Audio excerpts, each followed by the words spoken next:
Today, we're talking about goals.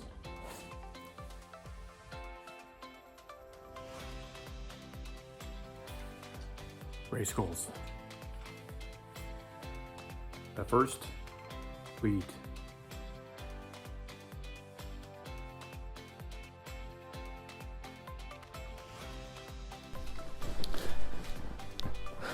Hey guys, so we ate, we're happy. Now let's talk about a race goal. What are race goals? Huh? So we're talking about goals. We're talking about race goals. Get a piece of paper, get a notepad, get a sticky note, get in front of your computer, get your laptop out, get yourself a cup of coffee. Let's start looking for races. Look for races throughout the year, starting right now all the way to December. It's a little early yet. Some of the races in the later part of the season aren't out yet. And because of COVID, there's a big question mark on some of the races. So they're not all out yet. But you can go back last year or 2 years ago and find races, and you can kind of figure out a time frame when these races will be. You might want to look for 5Ks, 10Ks in your area. If you're new to racing, find a 5K, that's perfect. Find a couple of them, spread out a couple months apart. If you've been racing a lot, you know what you're looking for. But maybe look for a race that you're not comfortable with doing. If you've been doing a lot of 5, 10Ks, maybe look for a half marathon. If you've been doing half marathons and you want to move into the full marathon, find one farther out in the year where you're going to have plenty of time to train for it. Same with your triathlon guys. If you've been doing sprints and Olympics and you want to move up, find one at the end of the year where you're going to have plenty of time to train. But we have to have a plan. And that's what having a goal is all about, is having a plan. So make a list, jot down all the races, put it on a calendar. It doesn't have to be permanent right now because you're probably going to pick and choose and throw some out. Some new ones are going to come up. You're going to add those in. We want to keep it very fluid. So we need a plan. So how are we going to make a plan? Well, we're going to break these races into 3 groups. We're going to have an A group, B group, and a C group. So the A group is obviously going to be the top end race. That's going to be the race that you're going to put all your effort and energy into. It's going to be a race that you're going to get a training plan for. It's going to be the race. So you can have more than one A race. You can have 2 or 3, 4 A races. But you don't want to have much more than that because the A race is going to take a lot of your fitness away from you after the race. So you're going to build up to this A race. You're going to give that A race everything you have, and then you're going to crash for a couple weeks. And the A race, by definition, is going to take all your fitness. So you're going to have to build it back up. Going back to that zone 2, get that base built back up. And then once we get a couple, 3, 4 weeks base building back, then we can start thinking about the next A race or B race. So a B race is a little bit down from the A race, obviously. You're still going to put a lot of effort into it. It's going to be a race that you're not necessarily going to be spending all your time working towards. The B race will usually fall in your training plan for the A race, and you might use the B race as a training day. A B race would be a perfect training day tool. So say you have a half marathon as your A race, but 3 or 4 weeks before that half marathon, a 5K pops up. That could be your B race. Use that B race as a training tool. See how your speed work's doing. See how your fitness is doing. 5K is a hard race. It's a short race, and it doesn't get a lot of attention to the elite, marathon runners, but show me a race harder than a 5K. They are tough, especially when you give it everything you got. C race is a race you could also use for a training race, but so that C race is going to be, below the B, obviously. And it's going to be maybe a fun run comes up. Maybe somebody wants you to go race with them. They need some help. They need someone to pace. Just something you can go out with no training, and you can just go out and have fun. You're not going to throw your fitness away on it. You're not going to waste any time on a training plan towards it. It's just going to be a race that you can finish with the fitness you currently have. And it's nice to have a bunch of C races throughout the year. mainly because they're fun, because you can go out and race a race and not kill yourself, but you're still out with your friends, with the fellow runners, out racing. So those are our 3 races, A, B, and C. So within each race, specifically the A and B, not so much with the C, but you're going to have 3 goals within each race. You're going to have an A goal, a B goal, and a C goal. Seagull. Seagull, seagull, seagull, seagull. And these goals are going to dictate your training for each race. The A goal is going to be a goal that is just out of your reach. It's something that you have to work hard to make. So a B goal would be the goal where you think you're most likely going to be able to reach. And then the C goal, I'm going to laugh every time I say C goal. And the C goal is, you're happy to finish under 2 hours if it's a half marathon, or if it's your first 5K, you're just happy to finish. You don't want to set these goals too far out, and you don't want to set them too low. So if it's your first 5K and your A goal is to finish the race, then what the hell is your C goal just to get out of bed? You see what I'm saying? So we want to push them out a little bit. On the flip side, we don't want our A goal so far out of reach, it's just ridiculous. A 1 hour goal for a half marathon for me is not in the realm of possibility. So that is not ever going to be an A goal. An A goal for me would be a 90-minute half marathon. That is something that is out of my reach, but just it's going to make me work hard.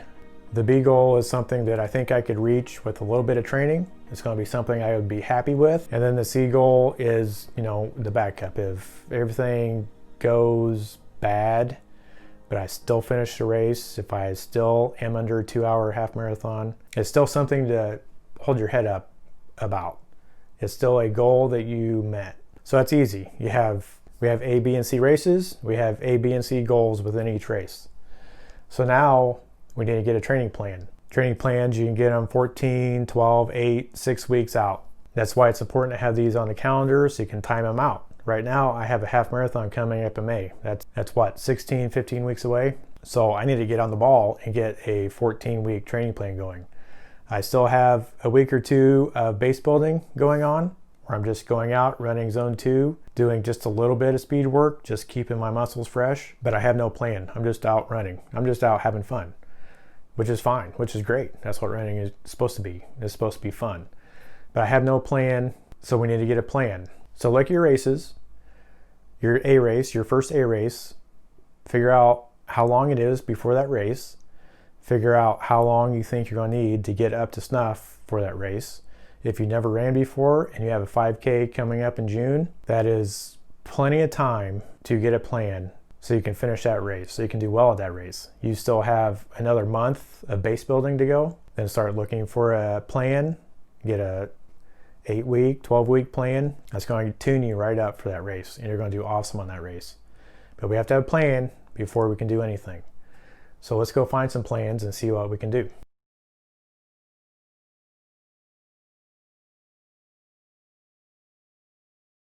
So we're on our computer. We're going to find a plan. Type in half marathon training.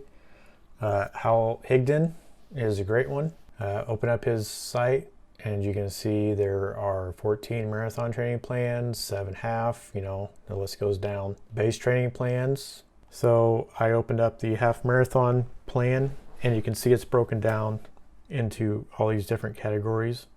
So let's click on that. It'll tell you a little bit about it. It's going to peak at 12 miles in 1 week. So the farthest I have to run is 12 miles. That's good to know. Tuesdays and Thursdays are easy days. This is all sounding good. Come down here, scroll down. It's going to tell you all about the tempos, how to run the tempos, the pace, the warm-up. Everything that he talks about here in this training plan is detailed above us. And you can see this is a 12-week plan.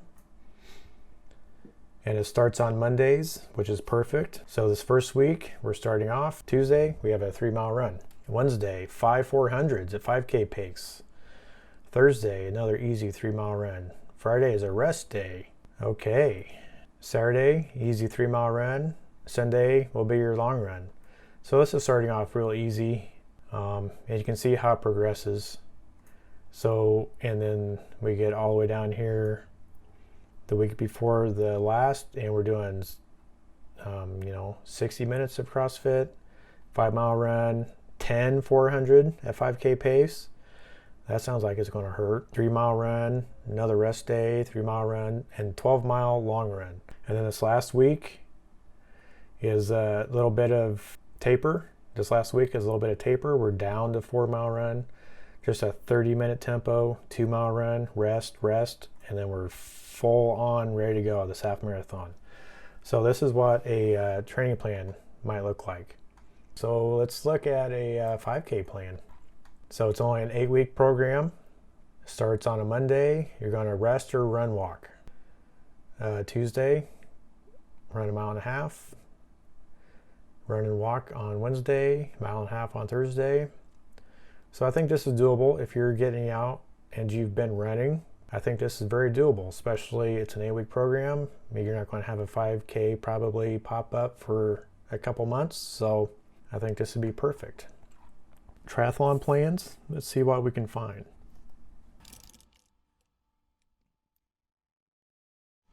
I'm not sure if I'm going to attempt a 70.3 this year. That's where you guys are going to come in. If I do, I'm going to need a lot of help. Swimming, right now, there is no way I can swim for, 1.5 miles? No way.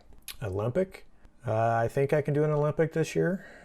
That's going to be an A goal, is to do an Olympic. I plan on doing at least 3 or 4 sprints. So let's look at a Olympic training plan. So he's describing different workouts for the pool. Mondays would be swim, Tuesdays bike, Wednesdays swim with a run, Thursdays run only, Fridays bike only, Saturday is a swim and a run, Sunday is a run. And this is going to go on for, so this is a 12-week plan. So at the end of the 12 weeks, I like to look at the week before the 12 weeks because 12 weeks is usually taper.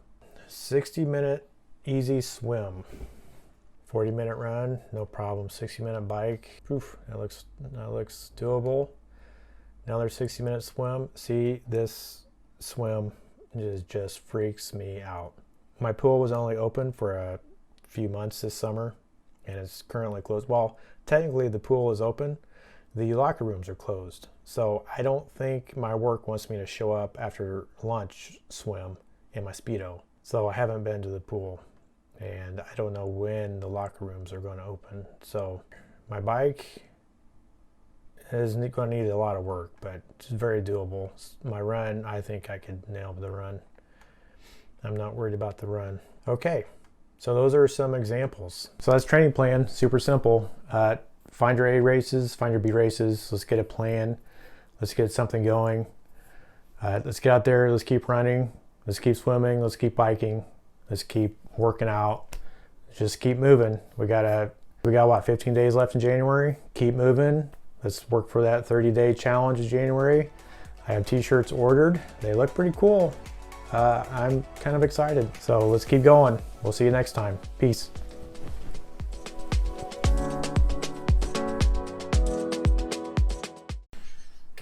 We gotta go. Is it still recording? Yeah.